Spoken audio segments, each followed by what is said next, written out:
Mitala ang syudad sa Sugbo ug duha ka mga kaso sa paghulpa sa yuta resulta sa sunod-sunod nga pag-uwan sa dakbayan. CCDRRMO ug Committee on Infrastructure nagtinambangay aron katabangan ang mga napektuhang mga residente. Ang detalye sa report ni Ray Pasaporte.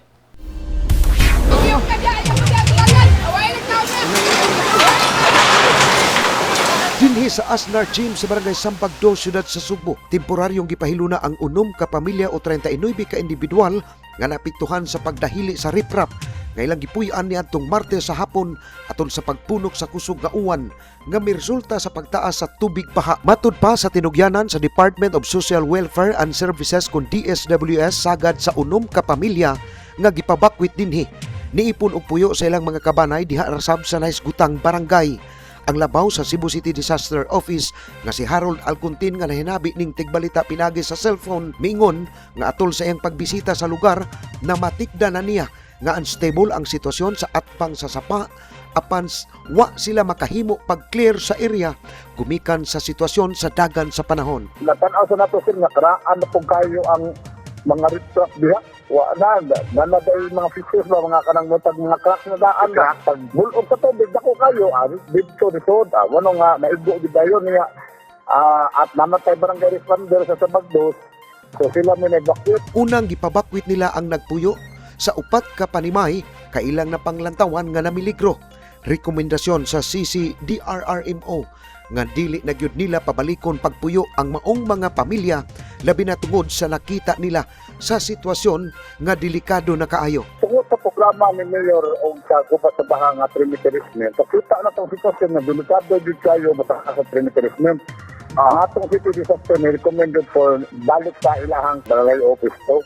Unya ato nang gipahibaw ang biwok nga ilan na i-profile para makita sila other relocation para sana nga mga pamilya. Kanang nga nagtamuklo sa trimiterismen. Kato kayo, yung tamor ko kinigil ba para mapulis kayo nila. No, di man na para sa safety ba. Sa linahi nga inspeksyon ni atong Martes sa Puntag, si Konsehal Jerry Guardo kinsa mao'y chairman sa Committee on Infrastructure. Uyog ang mga sakop sa media, misusi sa kahimtang sa Sitio Aper, San Roque sa Barangay Calamba. Atol sa pakisusi ni Guardo, among namatikdan nga humok ang yuta sa among gibarugan. Si Benji Batchansila nga residente sa Dapit miingon nga kadlawon pa nahitabo ang pagdahili sa yuta. Ang trabante nila ako ra yun. Ako ra igakuan sa mga sakyanan nana nya ako ra igakuan diri. Ako sa ilang mga anak maura. Alas 2 pasado nung umpra ko carbon kami nila naging ko ginagmay. Ya. Pag-abot na ko wala pa. Nipait pa ko pa dito pagbalik na ko. Nibong naman ko nanghugas ko sa akong plato na ana mga. Nili ko usa man na nga naman ang yuta. Kuni kang ama ni ana ni sayaw. Muro magnilinog sir pagbigay na sa kanang riprap. Nya nagmoto dahil na mga senior kanang kabilya. Kusog ka lagi sa kanang kuan sir. Ang nag-abang di ko alibuak na sila dihang nagpuyo ng gawas. Kay mura magnilinog di uyog man. Pagkatakas ng riprap. Matod ni Guardo, unta magsilbing leksyon sa mga residente ang nahitabo og dili angay musupak sa gobyerno kung sila papahuaon sa danger zone. May katarungan yun si Mayor Mike nga iya yung gipangusgan nga mag-clear gini from illegal structures ang kaning 3-meter easement na to.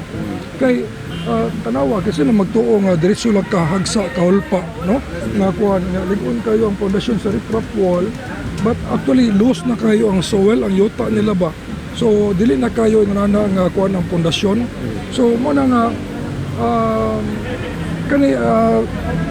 mo nang typical kayo nga gipangusgan gid ni Mayor nga mag-clear gid siya kay para nagyapon na sa ilang safety actually no para sa kayuhan nila para sa ilang safety seguridad nila nga dili sad mamaligro ilang kinabuhi. Susiho ni Guardo kung kinsang obligasyon pagpreparar sa Program of Works and Estimates ang pagpaayo sa nagusbat nga riprap kun sa Department of Public Works and Highways kun DPWH ba o sa Department of Engineering and Public Works sa City Hall. Pangitaan sa syudad og relocation site ang mga napiktuhang pamilya.